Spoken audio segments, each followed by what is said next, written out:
বড় পীর আব্দুল কাদের জিলানী মাহবুবে সুবহানি কুতুবে রব্বানি রাস্তা দিয়ে চলতেছেন, হঠাৎ করে একটা কুকুর সামনে দাঁড়ায়া গেল। কুকুর ডাক দেয়া কইরে বড় পীর, আমার কথার জবাব দিয়া তার উপরে যাও, বলো তুমি ভালো নাকি আমি কুকুর ভালো? বড় পীর চিন্তায় পড়ে গেলেন, যদি বলি কুকুর তুই ভালো আমি খারাপ, তাহলে তো আল্লাহ তাআলার কোরআনের অবমাননা হয়ে যাবে। আর যদি বলি কুকুর তুই খারাপ আমি ভালো, তাহলে তো অন্তরের ভিতরে অহংকারী আসিয়া যাবে। বড় পীর চিন্তায় পড়ে গেলেন, এখন নিজেরে ভালো বলতে পারে না, খারাপও বলতে পারে না। যদি বলি আমি ভালো, তাহলে অন্তরের ভিতরে অহংকারে আসিয়া যাবে। আর যদি বলি কুকুর তুই ভালো, তাহলে আল্লাহ তাআলার কোরআনের অবমাননা হবে। কেননা আল্লাহ কোরআনে বলেছেন, ওয়াকাররামনা বনি আদম, দুনিয়াতে আদম সন্তান হলো সর্বশ্রেষ্ঠ। বড় পীর এখন চিন্তায় পড়ে গেল। এক সময় আল্লাহ তাআলার কাছে সাহায্য চেয়ে আল্লাহর মুরাকাবায় ঢুকলেন। আল্লাহ তাআলা জবাব দিয়া দিল। ওই জবাব পাওয়ার পর কুকুরের ডাক দেয়া কইরে কুকুর, আমি বড় পীর মরার আগ পর্যন্ত তোরে বলতে পারবো না আমি ভালো নাকি খারাপ। কেননা এলাকার মানুষ আমারে বড় পীর বড় পীর বড় পীর বলে ডাক দেয়, কিন্তু আমি বড় পীর যেদিন ইন্তেকাল করব, মারা যাব, আমি মারা যাওয়ার পর আমার আত্মীয় স্বজনেরা সুন্দর করে আমারে গোসল করাইয়া কাফন পরাইয়া যখন কবর ঘরে রেখে আসবে, ওই কবর অন্ধকার কঠিন ঘর, সব বেচ্চার ঘর, ওই ঘরে যখন আমারে রেখে আসবে, আসার পর ওই কবরের ভেতরে আল্লাহ ফেরেশতা পাঠায়া দেবে। ফেরেশতার দলেরা জিজ্ঞেস করবে, মান রব্বুক, বলো তোমার রব কি? আমাকে ওই ফেরেশতারা যখন বলবে মান রব্বুক, বলো তোমার রব কে, তখন যদি আমি বড় পীর বলতে পারি রব্বি আল্লাহ,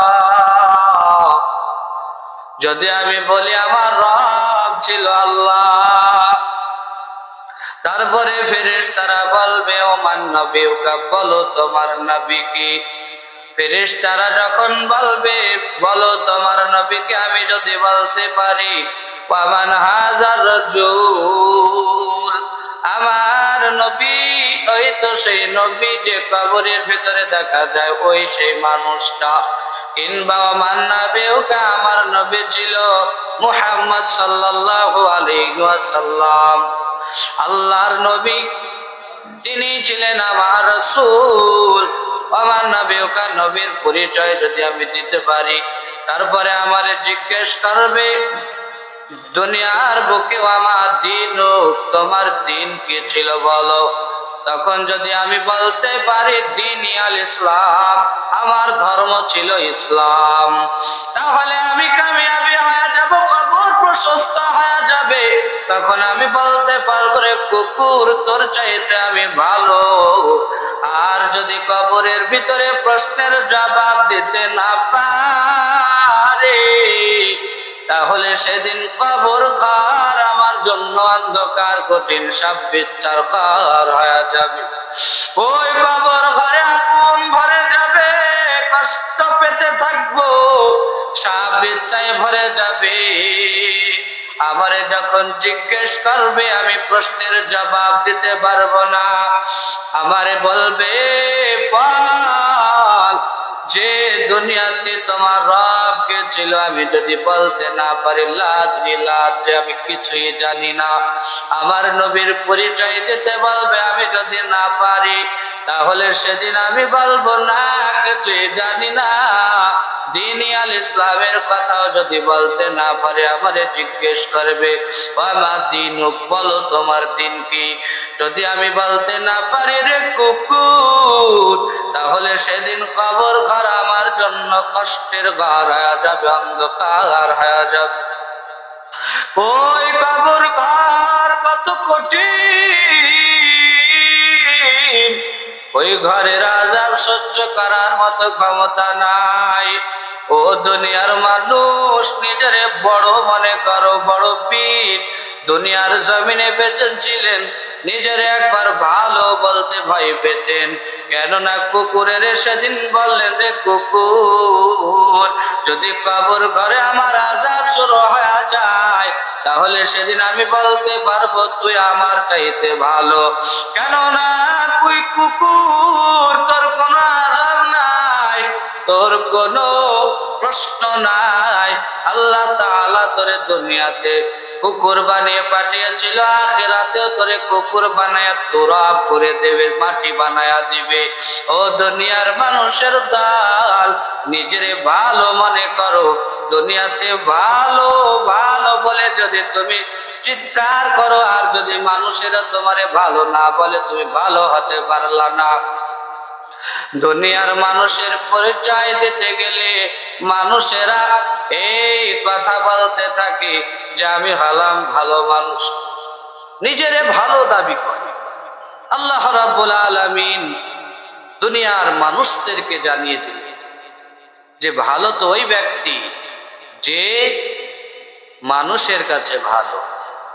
আমরা একটা গজল শুনেছিলাম যে আগের যে একটা শিল্পী ছিল ইসলামিক, আমাদের গজলের শিল্পী আব্দুল সামাদ, ওই যে কলকাতার ওই সাইড 24 পরগনায় বাড়ি। কি বলতো গজলে, যে নিজে যারে ভালো বলে সেই ভালো নয়, লোকে যারে ভালো বলে সেই ভালো হয়। তাহলে চরিত্র ব্যবহার দেখে যদি মানুষ বলে যে ওই মানুষটা ভালো, তাহলে সে ভালো। যদি নিজে নিজে বলে যে আমি ভালো আমি ভালো, কখনোই সে ভালো হতে পারে না। তাহলে দুনিয়ার মানুষের ব্যবহার মানুষের মতো নয়। আবার দুনিয়াতে এমন কিছু মানুষ আছে দেখে মনে হবে ফকির, মিসকিন, দরিদ্র, যে মনে হবে কিছুই জানে না, কিন্তু তার ভিতরে এত ইলমিয়াত আছে, এত জ্ঞান আছে, তার মতো জ্ঞানী আর দুইটা খুঁজে পাওয়া যাবে না। ঠিক না বল? আল্লাহ রাব্বুল আলামিন দুনিয়ার বুকে অনেক নিদর্শন দিয়েছেন। এই নিদর্শনগুলো কি? আল্লাহ রাব্বুল আলামিন দুনিয়ার মানুষদেরকে দেখিয়ে দিলেন, ও দুনিয়ার মানুষ দেখো, দিল্লির শহরের জামে মসজিদে ইমামতি করেন শাহ ওলিউল্লাহ দেহলভী রাহমাতুল্লাহ আলাইহি। ওই সময় জুমার দিন যখন চলে আসে, জুমার দিনে খুতবা দেন। খুতবা দেওয়ার সময় রুমাল দিয়া তিনার চেহারাটা ঢেকে রাখেন। একদিন এক যুবক প্রশ্ন করে বসলো, ইমাম সাহেব, আপনি যখন জুমার দিনে খুতবা দেন, আপনি কেন আপনার চেহারা মোবারক ঢেকে রাখেন? আপনি আমাদেরকে কেন দেখান না?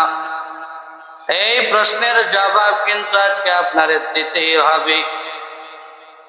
যুবককে ডেকে শাহ ওলিউল্লাহ দেহলভী রাহমাতুল্লাহ আলাইহি বলে, ও যুবক, এই প্রশ্নের জবাব তুমি সামনের জমায় নিয়ে নিবা, সামনের জমায় আসবা। শাহ ওলিউল্লাহ দেহলভী রাহমাতুল্লাহ আলাইহির কথা শুনে তিনি চলে গেলেন।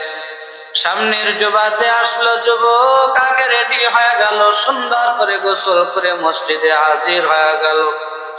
এমন সময় জুমার খুতবার সময় হয়ে গেল, জুমার খুতবা দিবেন।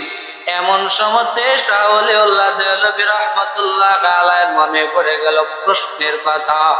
যুবককে ডাক দেয়া কয়, রে যুবক, যে তুমি প্রশ্ন করেছিলে তুমি একটু আমার কাছে আসো। যুবক যখন আওয়াজ পেয়ে গেল, আওয়াজ পাওয়ার পর শাহ ওলিউল্লাহ দেহলভী রাহমাতুল্লাহ আলাইহির কাছে চলে আসলো। আসার পরে বলে, রে যুবক, তুমি আমার স্থানে দাঁড়ায়া যাও। ওই স্থানে দাঁড়ায়া গেল।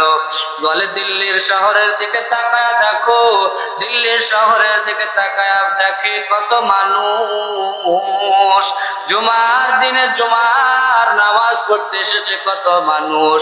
এবার যখন সাদা রুমাল, পবিত্র রুমালটা মাথায় চাপায়া দিয়েছে, ওই রুমাল মাথায় চাপায়া দেওয়ার পর ওই যুবকটা চিৎকার মেরে বেহুশ হয়ে জমিনে পড়ে গেল।